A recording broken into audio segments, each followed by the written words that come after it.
Yes, mambo vipi ndugu mpenzi mtazamaji na mwanafamilia wa Hatua TV, ni matumaini yangu hujambo na unaendelea vema kabisa. Karibu katika mwendelezo na mkusanyiko wa habari, burudani na matukio mbalimbali. Naam, hii ni Hatua TV, sehemu yako sahihi kabisa na barabara ya wewe kujulishwa na kufahamishwa mengi zaidi yanayojitokeza duniani. Tulifanya mahojiano, interview na RK na tumezungumza mambo mengi sana, lakini kwenye story zetu alizungumzia ni kwa namna gani anamkubali, anamheshimu na anampenda sana bwana Ben Lee, kitu kilichopelekea akasimamisha mwendelezo wa tamthilia yake ya Siri ya Huba akisubiri Ben Lee akae sawa kwa sababu alikuwa na shida kidogo ya maradhi. Tumebahatika kukutana na Ben Lee mwenyewe, tutazungumza naye mawili matatu, tutamuuliza pia yeye experience yake kwenye Siri ya Huba na mambo mengine kadha wa kadha. Nikusii tu ambatana nami sambamba mwanzo mpaka mwisho kwenye hii video.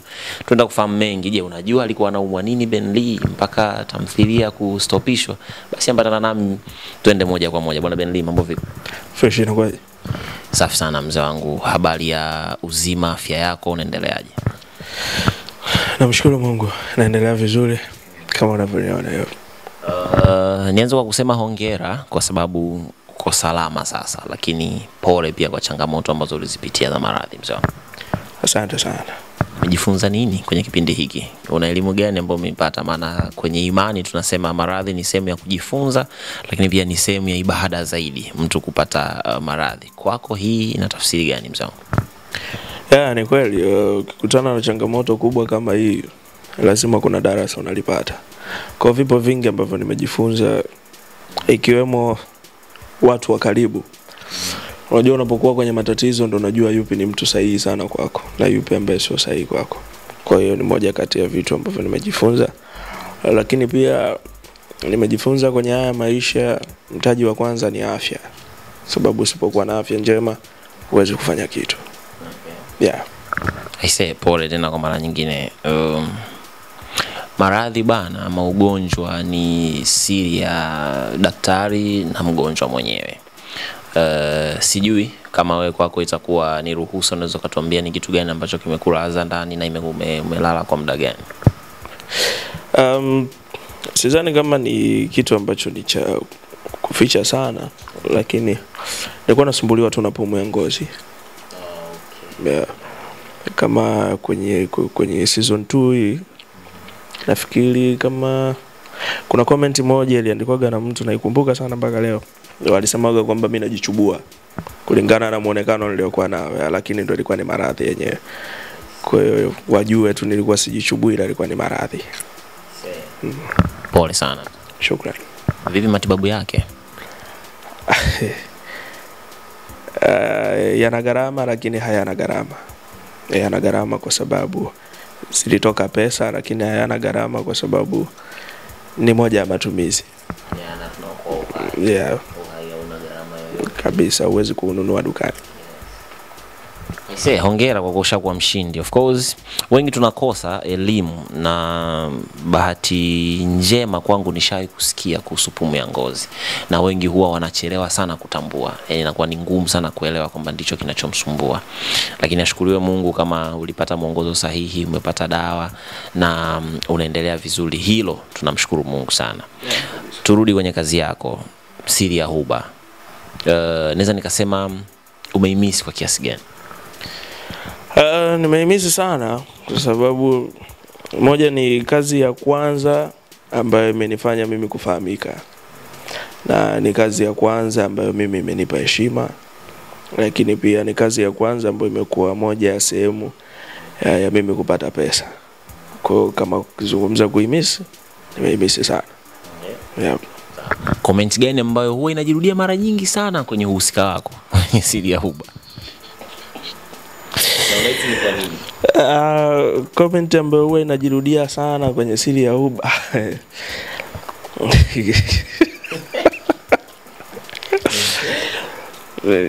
kufunika ni umalaya. Ile ndo comment ambayo hiyo ndo comment ambayo inajirudia sana. Kijana wa ovyo, kijana malaya, yani ndo aga comment ambayo inajirudia sana. Nitaka uitamke kwa kinywa chako kabla sijakulima hili swali. Ukiangalia uhusika wako ni kweli kijana wa mambo mengi. Na unayapatia vizuri sana. Mimi siwezi kumwambia mtu, lakini nimekuangalia pia kwenye baadhi ya kazi zingine pia umefanya vizuri sana kijana wa mambo mengi. Wewe kubadilisha kama boxer kawaida yani. Na unajua namna gani wapange, na ni kiburi vile vile. Yawezekana ikawa ni uhalisia wa maisha yako pia. Najua unakataa. Lakini tuambie ukweli. Sio kukataa. Sio uhalisia wa maisha yangu. Sio. Sio uhalisia wa maisha yangu kwa sababu tulishaaga hayo maisha. Hatuyaishi kwa sasa. Tulishayaishi kabla. Lakini kila kitu waga kinakuwa na sababu. Na tulishayaacha kwa sababu tumepata sehemu ambazo ziko sahihi. Kwa kuna haja gani ya kuendelea na maisha ambayo hayana maana? Kwa lugha nyepesi, kuna sehemu ambapo shaotea chaka. Lile sio chaka. Unajua asili ya chaka linatisha. Ile sio chaka. Okay. Ile ni pepo. Ile ni pepo. Kwa shemeji ni pepo kwako? Kwangu ni pepo. Bro. Wapata pepo. Wapata pepo. Wapumzisha moyo kabisa. Kila kitu nakipumzisha ba. Okay. Kwa wale wapenzi wako wengine wa pembeni inabidi waheshimu hii pepo. Wapenzi wa pembeni wanatoka wapi mzee? Pepo iko moja. Nyingine ni kuzimu tu. Mimi na pepo moja. Sasa kuzimu nikatafuta nini? Na kwanza nimpe hongera shemeji. Unaambiwa wewe ni pepo bwana, na pepo inakuaga moja tu kama alivyosema bwana Ben Lee. Hongera kwa pepo ya Ben Lee. Kweli umekuwa mwanangu, umeamua kuwa real na kuwa na mpenzi huyo mmoja tu, si ndivyo? Wow. Ndio. Anaitwa nani? Kataka jina. Anaitwa Joyce. Anyway, tusiende sana Joyce. Hongera sana, mwamba kakutaja, hongera sana bwana. Anyway, turejea kwenye kazi. Of course Siri ya Uba, moja kati ya kazi ambayo umesema unaiheshimu, imekufungulia milango, imekupa pesa, imekuongezea mashabiki na mambo kadha wa kadha. Nilipozungumza na naweza nikasema na mbeba maono wa Siri ya Uba, alisema yeye yuko serious kwenye kazi. Msanii akimletea ujinga yuko tayari kuachana naye na akatafuta mtu mwingine. Lakini miongoni mwa wasanii ambao ameshindwa kuachana nao na amekubali kusimamisha project yake kwa ajili ya afya yake ni Ben Lee. Sababu kubwa aliyoitaja ni kwamba ni mtu mwenye heshima sana, ana nidhamu kubwa ya kazi, lakini pia anapenda anachokifanya. Comment ya namna hii kwa upande wako unapoisikia inakupa nguvu kiasi gani, ama inakuwa na tafsiri gani kwako? Kwanza niseme asante kwa sababu mpaka amesema hivyo ina maana ni kweli ameona. Na kama nilikuwa nina nguvu kwa 100%, zinaongezeka zaidi. Niseme tu asante tena. Lakini hicho kitu ni kwangu ni kizuri kusikia hivyo, alafu kutoka kwa bosi wako. Wapo watu wengi angeweza kutaja hivyo, lakini pia hata kusimamisha kazi kwa sababu yangu pia nilijisikia vizuri. Niliona ni mtu ambaye ananijali. Unajua, kwa sababu alipotangaza mimi kuumwa, nakumbuka kuna comment nilionyeshwa za watu walisema simbadilishe cast, watu wengine wanasema mimi naweza kuperform nafasi ya Ben Lee, vitu kama hivyo. Kwa hiyo angeweza kubadilisha tu, angeweza kutafuta msanii mwingine, lakini nashukuru kwa hiki ambacho amekionyesha kwangu. Ni deni kiasi gani kwako? Ni deni kubwa sana. Ni deni kubwa. Sijui nitalilipa kwa namna gani, lakini naamini kuna siku nitalilipa, japo halitofikia, lakini naamini nitalipa. Una wito gani kwa wasanii ambao tunafahamu kwenye hizi kazi zetu tunafanya makambi sometimes au makundi, japo makundi sio sana, lakini ile kukutanika pamoja na kufanya kazi mara nyingi inachotukutanisha ni kazi. Una wito gani kuanzia kwa directors, producers na wamiliki wa hizi kazi, lakini na ninyi waigizaji, ukitolea mfano hali ambayo umeipitia na bosi wako, ama unaweza kusema na kiongozi wako kwa sasa? Wito wako.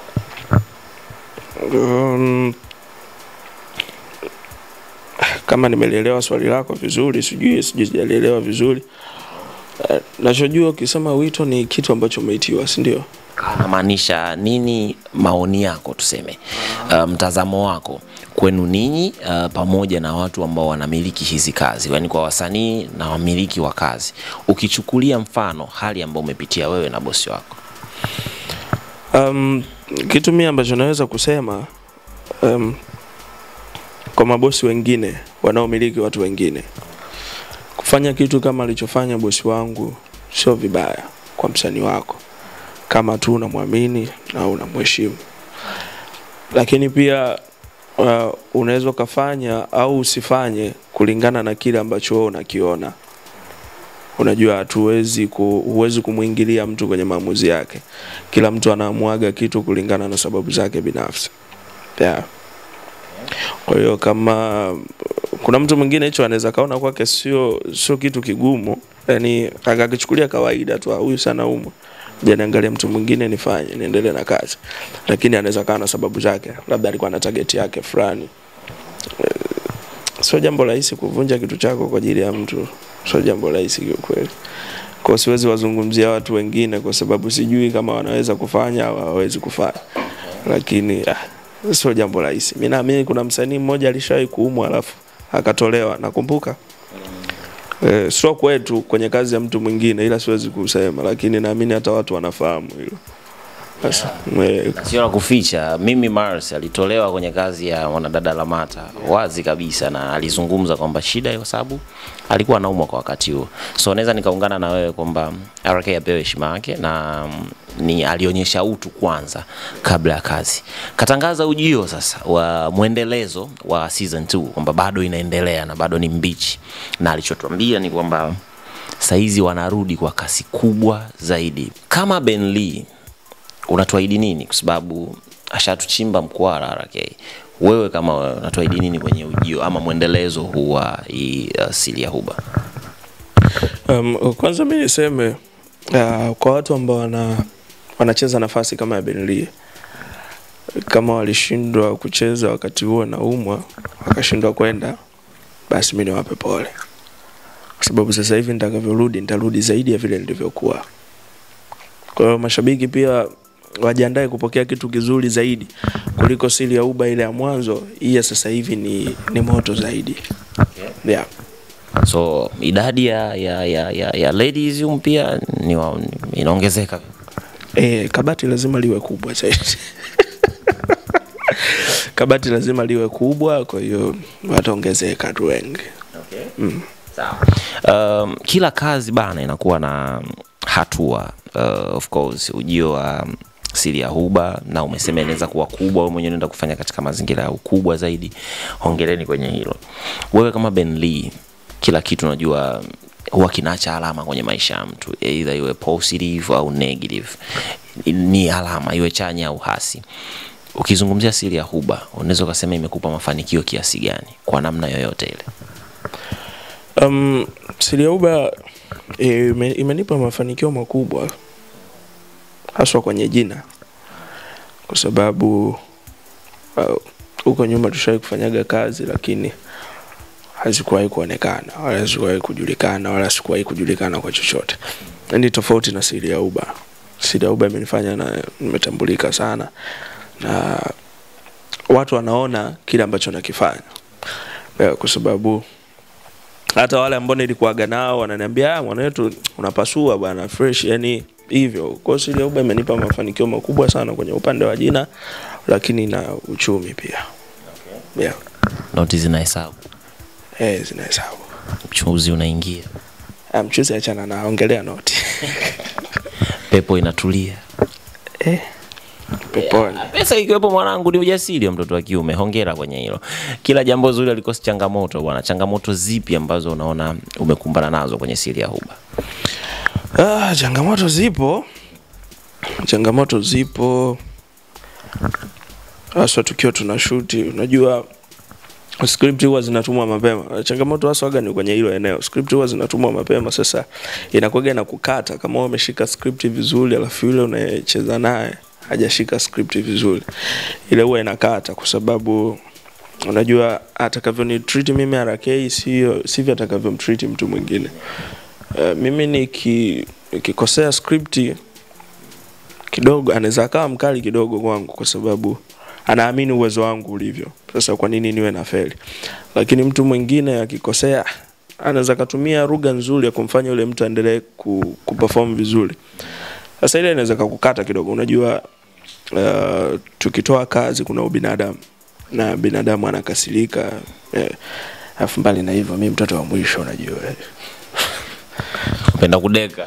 Sana kudekezwe mpaka kwenye kazi. Muda mwingine vinakuwepo hivyo vitu. Unaona sasa mbona yule hajafokewa, mimi nimefokewa, enda kuaje? Unajua vitu kama hivyo. Na changamoto nyingine ni inakuwa hiyo tuachane nayo bwana. Najua ni kule. Wapi? Si kwenye engo yako? Ipi? Kwenye karakta yako? Ya kufanyaje? Maua ya Mungu. Mimi wala Mungu nalo. Sasa unazungumzia hapa tunazungumzia siri ya huba. Changamoto zingine zipo, unajua. Kazi ni yani kucheza uhusika waga ni mgumu sana. Kucheza uhusika huwa ni mgumu. Kucheza uhusika waga ni mgumu sana, lakini nashukuru Mungu huwa ananipa kushinda kwa sababu pia sisi kabla tujaanza kazi huwa tunamtanguliza Mungu. Kwa hiyo pia huwa inasaidia. Ila changamoto zipo. Mungu anawasaidia kushinda kwenye nini tajiri? Mbona hujafunguka hapo? Kushinda kwenye changamoto. Kwani yeye anayekuvusha kwenye majaribu nani? Allah, Mungu. Basi ndio hivyo, majaribu tunayafuka kwa sababu. Jaribu gani? Tunajua umevuka sasa kwenye jaribu kubwa na zito la maradhi. Mwenyezi Mungu amekuponya na amekuokoa. Hilo lenyewe ni lipi? La maradhi. Katupiga. Katupiga. Nikirejea kwenye moja ya changamoto yako ambao unasema wewe mtoto wa mwisho unapenda kudeka. Hongera, endelea kudeka fresh tu. Lakini hauoni kama ile kufokewa wewe tofauti na wengine somehow inakupa nguvu ya kufanya kitu bora zaidi na kukutengeneza kwa bora zaidi tunayemuona kwenye filamu? Tunaweza kusema kwenye ile end product. Inanipa nguvu sana. Inanipa nguvu, alafu pia mimi ni mtu ambaye huwa siwezagi kurudisha. Mimi kurudisha labda nikuvutia petroli. Nikikuvutia petroli siwezi kukusikiliza. Lakini tofauti na hapo, kama alivyoongea boss wangu huko alikosema, mimi ni mtu ambaye nina nidhamu. Na nikiamua kukuheshimu na kuheshimu haswa. Unajua? Kwa hiyo ile mimi waga inanipaga nguvu sana. Ndio maana mimi nikitumiwa script waga swagi mzembe kwenye kusoma. Lazima nihakikishe nasoma. Okay.